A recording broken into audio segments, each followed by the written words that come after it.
एक छोटे से गांव धनपुर में तीन दोस्तों की कहानियां रोज की धूल और मिट्टी से शुरू होती थी। अर्जुन, रवि और सोहन, तीनों का बचपन एक साथ बीता था। किसी के पास ज्यादा पैसे नहीं थे, लेकिन हंसी, मस्ती और सपनों की कोई कमी नहीं थी। गर्मियों की छुट्टियों में तीनों आम के बाग में चढ़कर आम तोड़ते, बरसात में कीचड़ में फिसलते और सर्दियों में आग के चारों ओर बैठकर भविष्य के सपने बुनते। अर्जुन कहता, मैं बड़ा होकर इंजीनियर बनूंगा और शहर जाऊंगा। रवि कहता, मैं यहीं दुकान खोलूंगा, अपने माँ बाप का सहारा बनूंगा। और सोहन मुस्कराकर कहता, मैं तो खेत ही चलाऊंगा, धरती से जुड़ना मुझे अच्छा लगता है। गांव के स्कूल में तीनों साथ पढ़ते थे, कभी कभी किताबें साझा करते तो कभी पेन।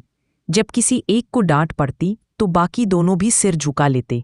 समय बीतता गया, किशोरावस्था आई और सपनों ने दिशा लेना शुरू किया।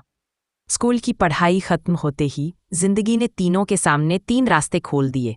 अर्जुन पढ़ाई में तेज था। गांव के मास्टर जी ने उसकी मदद की और उसे शहर के एक अच्छे कॉलेज में दाखिला मिल गया। रवि ने अपने पिता की छोटी सी किराना दुकान संभाल ली, जबकि सोहन ने खेतों में काम करना शुरू कर दिया। अर्जुन जब पहली बार शहर पहुंचा तो सब कुछ नया था। भीड़, चकाचौंध, ऊंची इमारतें और रफ्तार से भागती जिंदगी। शुरुआत में उसे अकेलापन बहुत खला। उसे अपने गांव की मिट्टी, माँ की रोटियां और दोस्तों की बातें बहुत याद आती थी। लेकिन उसने खुद से वादा किया था, मुझे बड़ा आदमी बनना है। रवि का जीवन अपेक्षाकृत सरल दिखता था, लेकिन चुनौतियां कम नहीं थीं।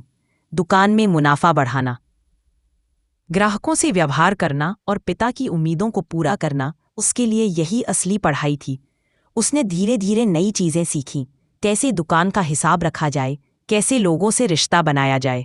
सोहन का जीवन खेतों के साथ जुड़ चुका था। सूरज उगने से पहले उठकर खेत में जाना, मिट्टी की हालत देखना, बीज बोना और फसल का इंतजार करना, हर दिन प्रकृति से संवाद करता था।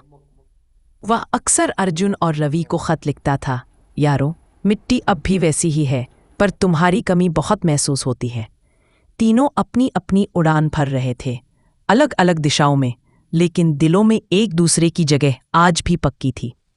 समय के साथ तीनों की जिंदगी ने तेज मोड़ ले लिया। अर्जुन अब इंजीनियर बन चुका था और एक मल्टीनेशनल कंपनी में नौकरी करने लगा था। उसका जीवन अब ऑफिस, मीटिंग्स और शहर की तेज रफ्तार में समा गया था।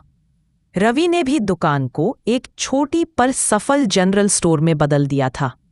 अब गांव में उसे रवि भाई कहकर बुलाया जाने लगा। उसने डिजिटल पेमेंट से लेकर होम डिलीवरी तक का इंतजाम कर रखा था। सोहन की मेहनत रंग लाई थी। उसकी फसलें अब आसपास के बाजारों में बिकने लगी थीं। उसने जैविक खेती का प्रयोग शुरू किया और गांव के युवाओं को प्रशिक्षण देने लगा। लेकिन एक चीज जो इन तीनों की जिंदगी से धीरे धीरे दूर होती जा रही थी, वो थी आपसी मुलाकातें। पहले हर महीने फोन होता था, अब कभी कभार त्योहारों पर ही बात होती। अर्जुन व्यस्त हो गया था, रवि दुकान में और सोहन खेतों में।